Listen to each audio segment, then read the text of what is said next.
Welcome to the Trading Lounge and the FX report, starting with the AUDUSD here, and we're working through this triangle pattern through here.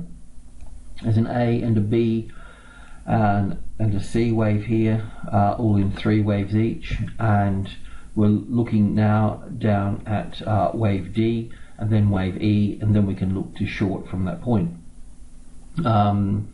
Yeah, so this is the 50-60% retracement level here, which is just below 77 here. So this is maturing here somewhat. So we need this to complete here. Then wave E will be in 3 waves as well, pulling back up 50-60% of the move down through to here.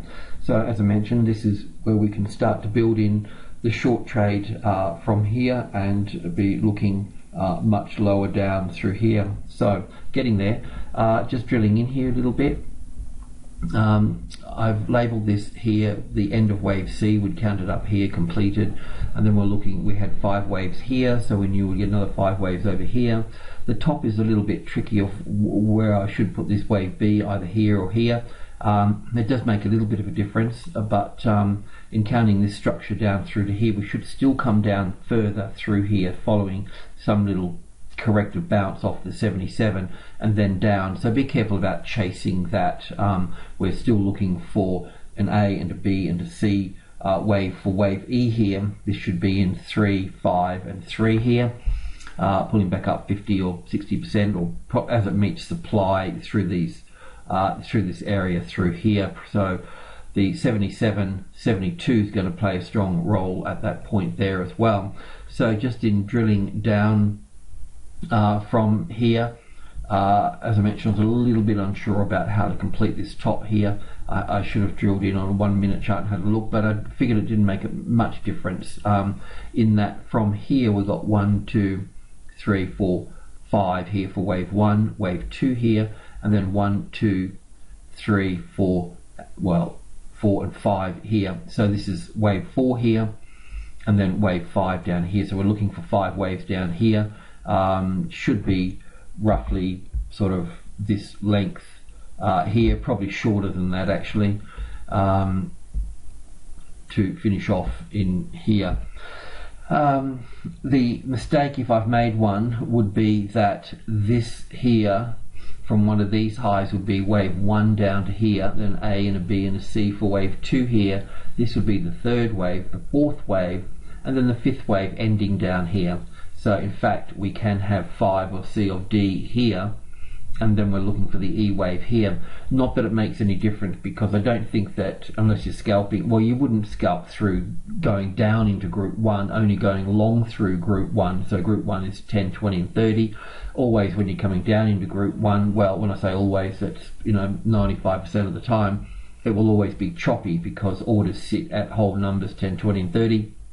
So yeah, look, our main point is not to concern ourselves too much with all of this. We're just waiting for this to complete itself down here in one way or another. We just really want to see some type of A, B, C correction back up, and we'll drill right into that so we can look to build on the short side down here. The AU yen is kind of the same as well, just on the 4-hour chart here, very clean A, B and C correction here. So we're looking for this to build itself to the downside. So just a couple of sort of words here really. So we're looking at 5 waves down here, much like the Australian dollar, and then a ABC correction here, and then down from there.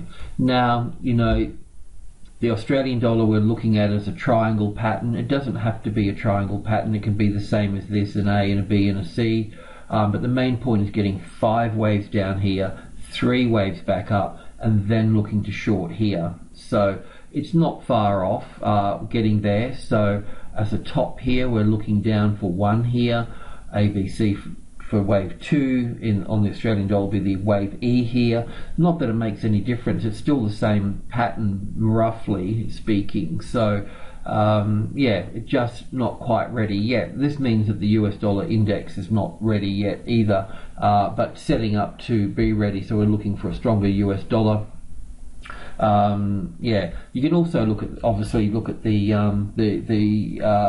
US dollar Swissy and the US CAD as well, the loonie there, to see if you can get a lead on the US dollar index from one of those markets as well. That will be handy, but we'll get there, we'll nail that down.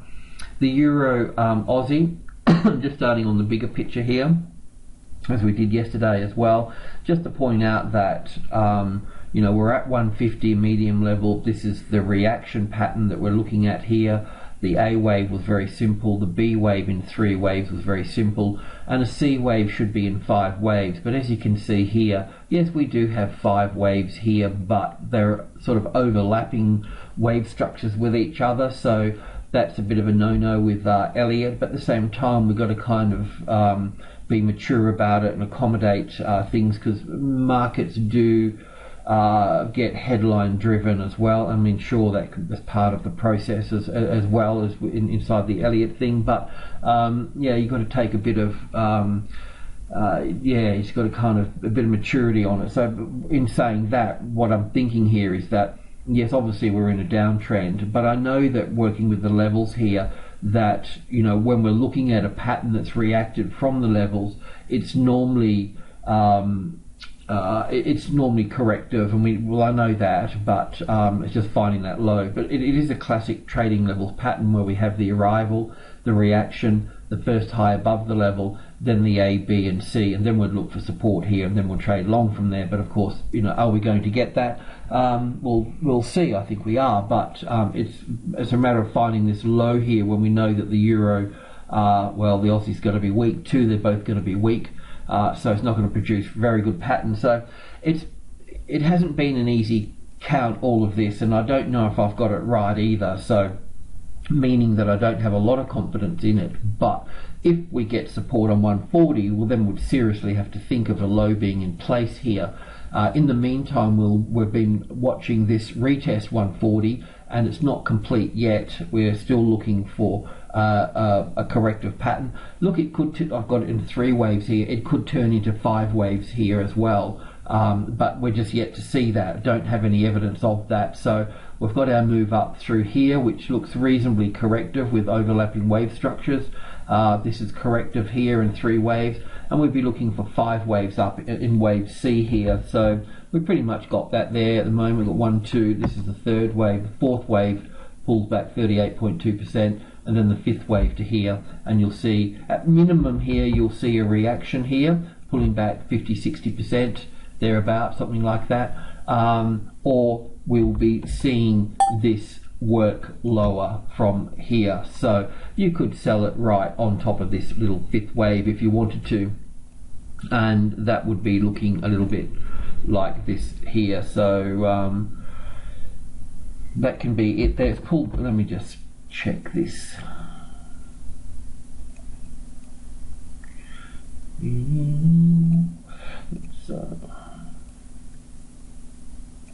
It's got a bit more. It can pull back to the 80 here first, so it could, not that it matters, it could do something like this here and then move up, or it could, I can see the pattern here, and I can see that I've got 5 waves to this, then this little guy here.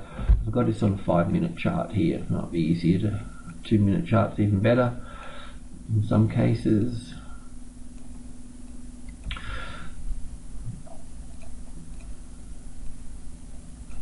Let's go over this a little bit. So we've got 1 and 2 here, and then we've got 1, 2, 3, 4, and extension in the 5th here. So we've got 1, 2, 3, 4, and 5. See, yeah, it does this sometimes. It's like having 5 waves down to here, then this type of finishing here. So an A and a B and a C. A little bit odd, but if you start seeing 5 waves develop through up here, then you know that you're on your way. But I'm not suggesting trade that to the upside. Of course you can, but what we're looking for here essentially is 5 waves up here, making a new high above here somewhere, and then 5 waves down, 3 back, and then using that there as a reference point. So either that or you could sell it if it reaches the 140, then you could sell it on the 140 and keep the stop above it and just see how it travels from that point. The pound Aussie, well, it's exactly the same as the last picture that we just had a bit of a look at as well here. So we're looking for a little move up to the 5th wave here and then rolling over from that stage. But I have a bit of a problem with this because it's still, see what it does, it gives me the problem is that from wave it just makes it a bit bullish, that's all. It's just a bit of an unclear, this whole thing's a bit of an unclear wave structure. It's a bit like the triangle patterns that we're trying to work through as well. So look, I suggest that that we were looking for this rise up here yesterday at 61.8 or whatever, 50, 60, we got that. And the move down here, I was hoping for 3 waves down, but I know that we've got 5 waves down. So I have to label it an A and a B and a C here, unless I can label it 5 waves down here. But it's still, what it does is that from this low here, it will give me 5 waves to the upside to this point here. And if I've got 5 there, well then I'll get a counter trend here of 3 and then another 5 up, you know? So I'm a little bit sort of lost here because it's not in line with the other market. So I suggest what we do is we allow this to play out to this point up here. Watch this here. If this is a corrective move here, then we know that we'll get another leg up here. Otherwise we can look for see how this reacts here and see if it's going to fall in line with the other markets as well, and looking for 5 waves down through to here. And maybe I've made a mistake somewhere, but it's just quite a clear 5 wave structure within here. This is what we're working on yesterday. You can see here that we've got 1, 2, nice strong 3rd wave here, even though it gapped down here. Then this corrective 4th here, and then if you look closely, we've got 1, 2, 3, 4, and 5 here. So we do have a nice 5 wave structure here. So that's what sort of bugs me a little bit. So I'm not sure, but I know in the meantime we can look like this here at minimum here. So that will sort of keep us. By tomorrow we'll know which way. We'll know where we are with this count. It just has to work itself out through there. Alrighty, well that's it for the Aussie crosses. Thanks for tuning in. Cheers.